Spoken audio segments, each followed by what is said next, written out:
வணக்கம் நண்பர்களே. இன்றைக்கி மெட்ராஸ் ஹைகோர்ட்டு 2013 ஒரு சீராய்வு மனுவில் வழங்கியிருக்கிற ஒரு முக்கியமான முன் தீர்ப்பை தான் பார்க்க போகிறோம்.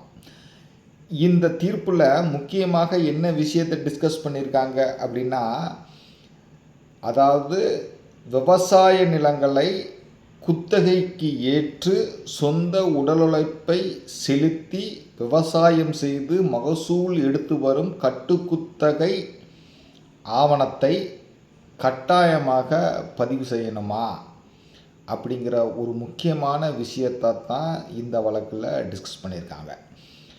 Transfer of property act chapter 5ல் பிரிவு 105 முதல் 117 வரையிலான பிரிவுகளில் இந்த குத்தகை பற்றி பேசியிருக்கிறாங்க. அதே நேரத்தில் தமிழ்நாடு சாகுபடி கட்டுக்குத்தகைதாரருக்கு தனியாக சட்டங்கள் இருக்குது.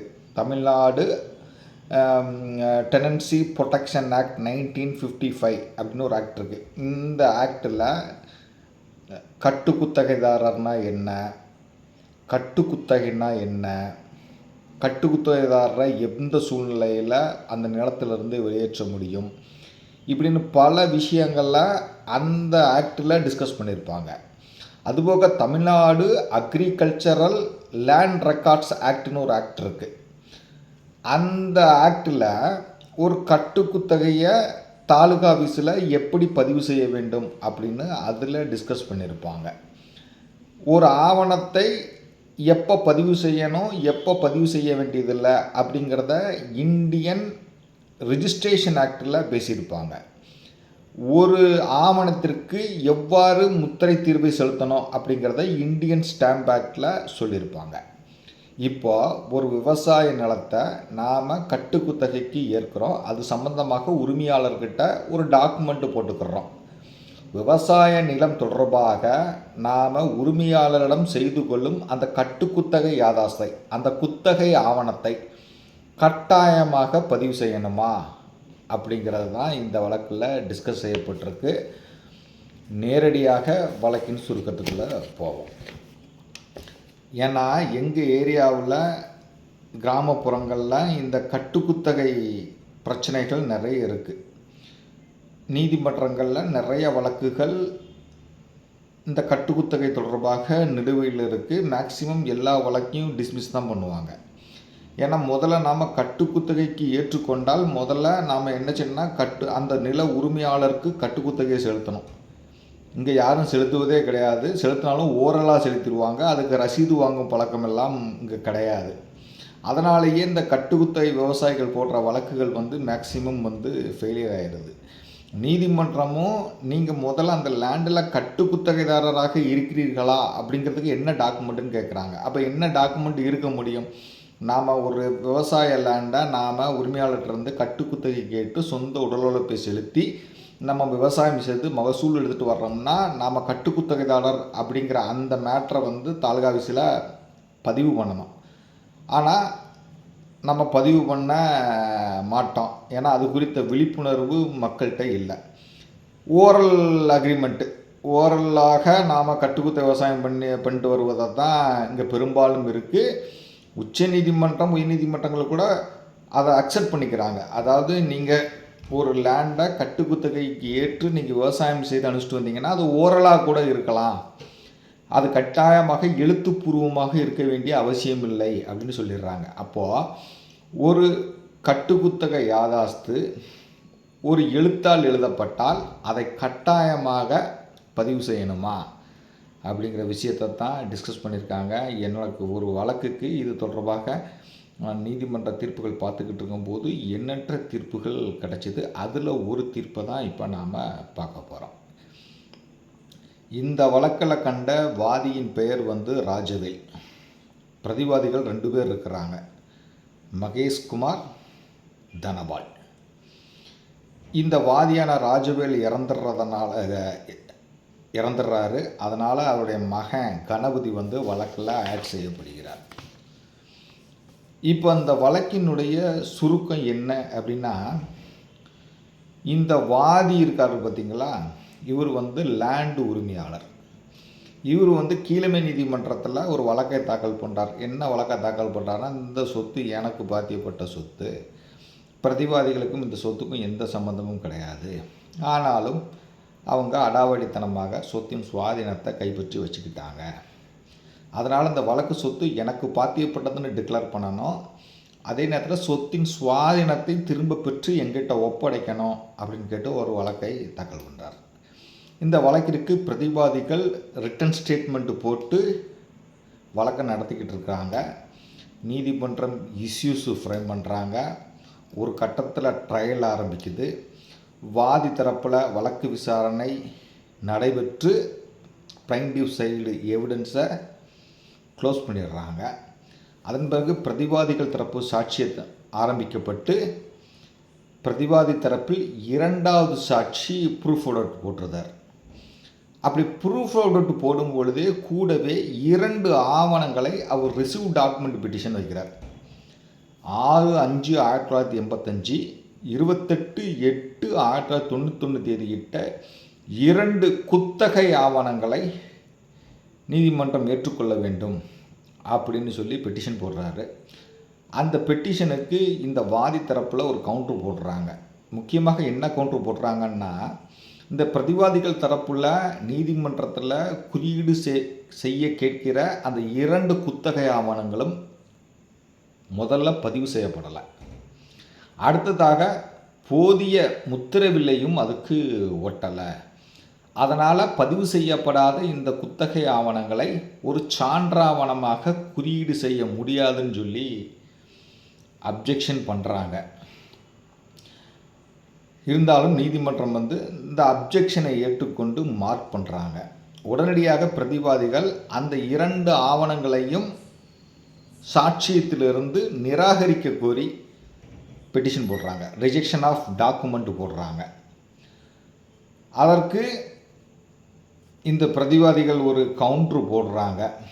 இருந்தாலும் கூட நீதிமன்றம் கொலட்ரல் பர்பஸை நிரூபிப்பதற்காக, அதாவது துணை நோக்கங்களை நிரூபிப்பதற்காக அந்த பதிவு செய்யப்படாத டாக்குமெண்ட்டை குறியீடு செய்யலாம் அப்படிங்கிற அடிப்படையில் அந்த ரெஜிஸ்ட்ரேஷன் ஆஃப் டாக்குமெண்ட் பெட்டிஷனை தள்ளுபடி பண்ணிடுறாங்க. அதனை எதிர்த்து இந்த வாதி உயர்நீதிமன்றத்தில் சீராய்வு மனுவை தாக்கல் பண்ணுறார். இப்போ இந்த வாதி தரப்பில் ஆஜரான வழக்கறிஞர் என்ன வாதத்தை வைக்கிறார் அப்படின்னா, பிரதிவாதிகள் தரப்பில் தாக்கல் செய்யப்பட்டுள்ள அந்த 2 குத்தகை ஆவணங்களும் பதிவு செய்யப்படாதவை. அதனால் அந்த ஆவணங்களை நீதிமன்றத்தில் ஒரு சான்றாவணமாக குறியீடு செய்ய முடியாது. Indian registration act, Indian stamp actin படி அந்த ஆவணங்களுக்கு பதிவும் முத்திர தீர்வையும் கட்டாயமாக தேவை. அதனால் இந்த டாக்குமெண்ட்டுகள் பதிவு செய்யப்படாத நிலையில் இருப்பதனால அதை துணை நோக்கங்களை நிரூபிப்பதற்காக கூட பயன்படுத்த முடியாது. ஆனால் கீழமை நீதிமன்றம் கொலட்ரல் பர்பஸுக்காக இதை பயன்படுத்தலான்னு சொல்லி இந்த பிரதிவாதிகளினுடைய ஆவணங்களை ஏற்றுக்கொண்டிருப்பது தப்பு. அதனால் அந்த உத்தரவை நீங்கள் செட்டசைட் பண்ணுங்கள் அப்படின்னு சொல்லி வாதாடுறாங்க. இதற்கு பதிலடி கொடுக்கும் விதமாக இந்த பிரதிவாதிகள் தரப்பில் ஆஜரான வழக்கறிஞர்கள் என்ன வாதத்தை வைக்கிறாங்க அப்படின்னா, நாங்கள் தாக்கல் செய்துள்ள ஆவணங்கள் விவசாய நிலங்கள் குத்தகை சம்பந்தப்பட்டவை. Tamil Nadu cultivating tenant protection act பிரிவு 4B படி விவசாய நோக்கங்களுக்காக எழுதி கொள்ளப்படும் குத்தகை ஆவணங்களுக்கு கட்டாய பதிவுங்கிறது அவசியமில்லை, முத்திர தீர்வையும் அவசியமில்லை. அதே நேரத்தில் டிரான்ஸ்ஃபர் ஆஃப் ப்ராப்பர்ட்டி ஆக்ட் பிரிவு 117 விவசாய நோக்கங்களுக்காக எழுதப்படும் குத்தகை ஆவணங்களுக்கு வந்து ஒரு விலக்கு இருக்குது. அக்ரிகல்ச்சரல் லேண்டு தொடர்பாக எழுதி கொள்ளப்படும் குத்தகை ஆவணத்துக்கு டிரான்ஸ்ஃபர் ஆஃப் ப்ராப்பர்ட்டி ஆக்ட் வந்து பொருந்தாது. அதனால் ரிஜிஸ்ட்ரேஷனும் தேவையில்லை, அதுக்கு போதிய முத்திரையிடணுங்கிற அவசியமும் இல்லை. இதை ஏற்றுக்கொண்டு தான் கீழமை நீதிமன்றம் தீர்ப்பளிச்சிருக்கிறாங்க. அதனால் தலையிட வேண்டிய அவசியம் இல்லைன்றாங்க. இதற்கு பதிலடி வாதி தரப்பில் எப்படி கொடுக்குறாங்கன்னா, இந்த பிரதிவாதிகள் சொல்கிற அந்த வாதத்தை வந்து ஏற்க முடியாது. Tamil Nadu cultivating tenant protection act பிரிவு 4B கீழே பதிவு தேவையில்லைன்னு சொல்கிறாங்க. ஆனால் அந்த 4Bயில் என்ன சொல்லியிருக்குன்னா, விவசாய நிலம் தொடர்பாக கட்டுக்குத்தகை ஆவணமானது 3 பிரதியாக எழுத வேண்டும். அந்த 3 பிரதியில் ஒரு பிரதியை ஓனர் வச்சுக்கிடணும், ஒரு பிரதியை அந்த கட்டுக்குத்தகைதாரர் வச்சிடணும், இன்னொரு பிரதியை 15 நாளைக்குள்ள தாலுகா ஆஃபீஸில் கொடுத்துடணும். அதில் இருவரும் சைன் செஞ்சிருக்க வேண்டும். ஆனால் அந்த விதிமுறைகள் படி இந்த பிரதிவாதிகளுடைய குத்தகை ஆவணம் எழுதப்படவில்லை என்பதால் அந்த 4B செக்ஷன் இந்த மனுவுக்கு பொருந்தாதுன்னு சொல்லி ஆறுமுகம் வெர்சஸ் குழந்தைவேலு அப்படிங்கிற ஒரு வழக்கை சுட்டி காட்டுறாங்க. 1997 லா வீக்லி பேஜ் நம்பர் 407. இதற்கு பிரதிவாதிகள் என்ன பதில் சொல்கிறாங்க? சிக்கந்தர் அனீஸ் வெர்சஸ் வையாலிமுத்து தேவர் அப்படிங்கிற வழக்கை சுட்டி காட்டி குத்தகை ஆவணங்களுக்கு முத்திரை தேவையில்லை, பதிவும் தேவையில்லைன்னு இந்த வழக்கில் தீர்ப்பு சொல்லியிருக்காங்க அப்படின்னு சொல்லி அவங்க அதற்கு ஒரு பதிலை கொடுக்குறாங்க. இப்போ இரு தரப்புலையும் என்ன சொல்கிறாங்க? அதற்கு முன்பாக இந்த கேஸை புரிஞ்சுக்கிடணும்னா, வாதி லேண்டு உரிமையாளர், பிரதிவாதிகள் அந்த லேண்டில் விவசாயம் பண்ணிக்கிட்டு இருக்கிறவங்க. இப்போ வாதி என்ன கேஸ் போடுறாரு? Declaration and recover of possession case போடுறாரு. இந்த சொத்து எங்களுக்கு பாத்தியப்பட்டதுன்னு அறிவிக்கணும், சொத்தின் சுவாதீனத்தை வாங்கிட்டாங்கன்னு சொல்கிறோம். இந்த பிரதிவாதிகள் 2 பதிவு செய்யப்படாத குத்தகை ஆவணத்தை போட்டு சொத்து எங்களுடைய பொசிஷனில் இருக்குது, நாங்கள் கட்டுக்குத்தகைதாரர் அப்படின்னு சொல்லி அவங்க கட்சி பண்ணுறாங்க. இப்போது இந்த 2 ஆவணங்களையும் ஏற்கக்கூடாது. ஏன்னா இது ரிஜிஸ்ட்ரேஷன் பண்ணலை, போதிய முத்திரைத்தாள்லையும் அது எழுதப்படலை. அதனால் Indian registration act, Indian stamp act பிரகாரம் இதை ஒரு டாக்குமெண்ட்டாகவே கன்சிடர் பண்ண முடியாது அப்படிங்கிறத முக்கிய வாதமாக இந்த வாதி தரப்பில் வச்சு அதற்கு ஒரு சைட்டேஷனையும் அவங்க சுட்டி காட்டுறாங்க. அந்த சைட்டேஷன் தான் என்னது? இந்த ஆறுமுகம் வெர்சஸ் குழந்தைவேலு அப்படிங்கிற வழக்கு. இதற்கு பதிலடி கொடுக்கும் விதமாக பிரதிவாதிகள் தரப்பில் என்ன சொல்கிறாங்க? டிபி ஆக்ட் பிரிவு 117 விவசாய நோக்கங்களுக்காக எழுதி கொள்ளப்படும் ஆவணங்களுக்கு இந்த சட்டம் பொருந்தாதுன்னு சொல்லியாச்சு. அதே நேரத்தில் தமிழ்நாடு டெனன்சி ப்ரொடெக்ஷன் ஆக்ட் பிரிவு 4Bயில் பதிவு தேவையில்லைன்னு சொல்லியிருக்கிறாங்க. இது அக்ரிகல்ச்சர் லேண்டு, விவசாயம் சம்பந்தப்பட்ட குத்தகை ஆவணம் என்பதால் இதற்கு பதிவும் தேவையில்லை, முத்திரை தீர்வையும் தேவையில்லை அப்படின்னு சொல்கிறாங்க. இதற்கு ஹைகோர்ட் என்ன விடை சொல்கிறாங்க அப்படிங்கிறது.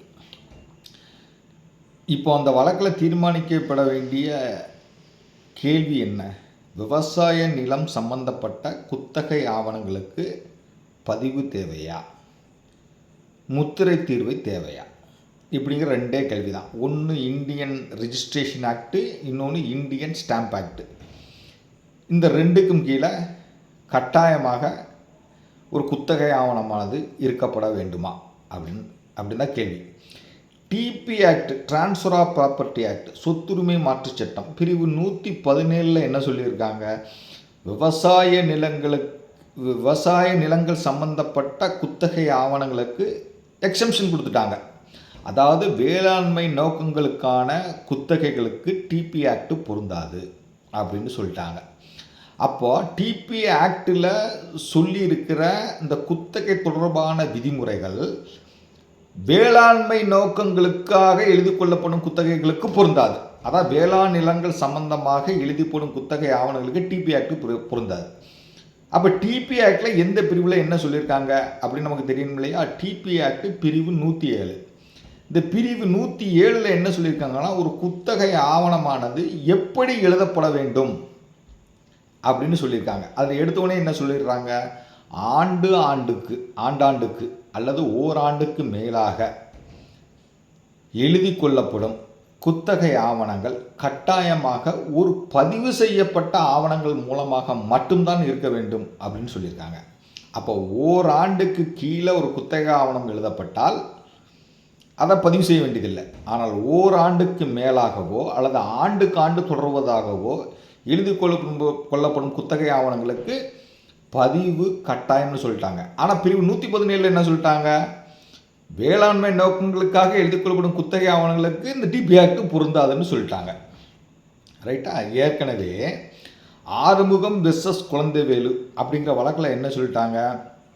Tamil Nadu cultivating tenancy protection act பிரிவு 155 பிரிவு 4Bயின் கீழே கண்ட விதிமுறைகள் படி ஒரு குத்தகை ஆவணம் எழுதப்படவில்லை என்றால்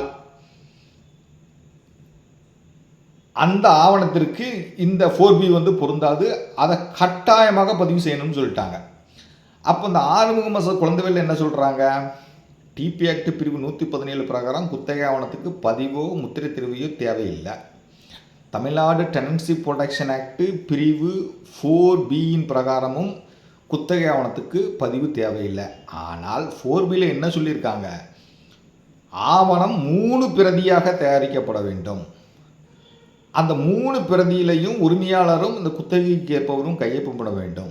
ஒன்று ஓனர்கிட்ட இருக்கணும், ஒன்று குத்தகைதாரர் இருக்கணும், ஒன்று 15 நாளைக்குள்ளே தாசில்தார்கிட்ட கொடுத்துடணும்னு சொல்லியிருக்காங்க. அப்போ இந்த விதிமுறைகளை கட்டாயமாக கடைபிடிக்க வேண்டும்.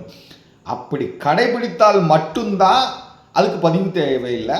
அப்படி கடைபிடிக்கவில்லை என்றால் கட்டாயமாக பதிவு தேவை அப்படின்னு அந்த வழக்கில் தீர்ப்பு சொல்லியிருக்காங்க. அதே நேரத்தில் சிக்கந்தர் அனீஸ் அந்த வழக்கில் என்ன சொல்லிடுறாங்க? ஏங்க இது தேவையே இல்லைங்க, விவசாய லேண்டு சம்பந்தமாக ஒரு குத்தகை ஆவணம் எழுதப்பட்டு விட்டால் அதற்கு பதிவே தேவை கிடையாது, ஏன்னா டிபி ஆக்ட் அதுக்கு பொருந்தாது அப்படின்னு சொல்லியிருக்காங்க. அதே நேரத்தில் Duraisamy Naidu versus Ramakrishnan 2006 5 CTC page number 681 அப்படிங்கிற வழக்கில் என்ன சொல்லியிருக்காங்கன்னா, விவசாய நிலம் சம்பந்தப்பட்ட குத்தகை ஆவணங்கள் எழுத்துப்பூர்வமாக இருக்க வேண்டியதில்லை. ஆனால் நீங்கள் எழுத்தால் எழுதிட்டீங்க அப்படின்னா அதை கட்டாயமாக பதிவு செய்யப்படணும் அப்படின்னு சொல்லிட்டாங்க. அப்போ 3 ஜட்ஜ்மெண்ட் இந்த வழக்கில் சுட்டி காட்டியிருக்கிற 3 ஜட்ஜ்மெண்ட்டும் 3 விதமாக இருக்குது. ஆறுமுக வழக்கில் என்ன சொல்லிடுறாங்க? விவசாய லேண்டுக்கு பதிவு தேவையில்லை, ஆனால் 4B பிரகாரம் அந்த டாக்குமெண்ட் இருக்கணும். அப்படி 4B பிரகாரம் டாக்குமெண்ட் இல்லைன்னா கட்டாயமாக பதிவு செய்யணும்னு சொல்லிட்டாங்க. சிக்கந்தர் வழக்கில் என்ன சொல்லிட்டாங்க? விவசாய லேண்டுக்கு பதிவே தேவையில்லைன்னு சொல்லிட்டாங்க. துரைச்சாமி நாயுடு வழக்கில் என்ன சொல்கிறாங்க? நீங்கள் குத்தகையை வாய்மொழியாக வச்சுக்கலாம், ஆனால் நீங்கள் எழுத்தால் எழுதிட்டீங்கன்னா அதுக்கு கட்டாயமாக பதிவு செய்யணும் அப்படின்னு சொல்லிட்டாங்க. அதே நேரத்தில் ரிஜிஸ்ட்ரேஷன் ஆக்ட் செக்ஷன் 17(1)Dயில் என்ன சொல்லிட்டாங்க? ஒரு குத்தகை ஆவணமானது 1 வருடத்துக்கு மேலானதாக இருந்தால் அது கட்டாயமாக பதிவு செய்யணும்னு சொல்லிட்டாங்க. இப்போ 3 ஜட்ஜ்மெண்ட்டும் 3 வகையாக இருப்பதனால இந்த வழக்கை டிசைட் பண்ணுறதுக்காக ஒரு டிவிஷன் பெஞ்சை அமைக்கணும்னு சொல்லி நான் பரிந்துரைக்கிறேன் அப்படின்னு சொல்லி டிவிஷன் பெஞ்சுக்கு பரிந்துரைத்து 2 கொஸ்டின்களை ரைஸ் பண்ணி இந்த வழக்கை முடித்து ஒரு இன்ட்ரீம் ஸ்டே கொடுத்து முடிச்சிருக்கிறாங்க. என்ன முடிச்சிருக்காங்கன்னா, இந்த Tamil Nadu cultivating tenancy protection act 4Bயில் கூறியிருக்கிற அந்த 3 பிரதி ரெடி பண்ணணும். ஒன்று உரிமையாளர்கிட்ட இருக்கணும், ஒன்று கட்டுக்குத்தகைதாரர்கிட்ட இருக்கணும், ஒன்று தாலுகா ஆஃபீஸ் அனுப்பணும். இப்படிங்கிற இந்த நடைமுறையை கட்டாயமாக பின்பற்றணுமா? இது ஒரு அரசு அலுவலகத்திற்கு இருக்கும் ஒரு நடைமுறை தானா, அல்லது கம்பல்சரியாக இதை கடைபிடிக்க வேண்டுமா அப்படின்னு ஒரு கொஸ்டின். அடுத்த கொஸ்டின், டிபி ஆக்ட் செக்ஷன் 117 வேளாண் நோக்கங்களுக்கான குத்தகை ஆவணத்துக்கு இந்த சட்டம் பொருந்தாதுன்னு சொல்லிட்டாங்க. அப்படியானால் விவசாய நிலம் சம்பந்தப்பட்ட குத்தகை ஆவணங்களுக்கு பதிவு கட்டாயமா, முத்திரை தீர்வைங்கிறது கட்டாயமா அப்படிங்கிறத டிசைட் பண்ணுவதற்காக இந்த வழக்கை டிவிஷன் பெஞ்சுக்கு பரிந்துரைச்சிருக்கிறாங்க. டிவிஷன் பெஞ்சில் என்ன தீர்ப்பு சொல்லியிருக்காங்கன்னு எனக்கு தெரியலை, இருக்கட்டும். இருந்தாலும் 2020 இன்னொரு ஜட்ஜ்மெண்ட் பார்த்தேன். அந்த ஜட்ஜ்மெண்ட்டு பேர் எனக்கு சரியாக ஞாபகம் இல்லை. அந்த ஜட்ஜ்மெண்ட்டில் என்ன சொல்லியிருக்காங்க அப்படின்னா,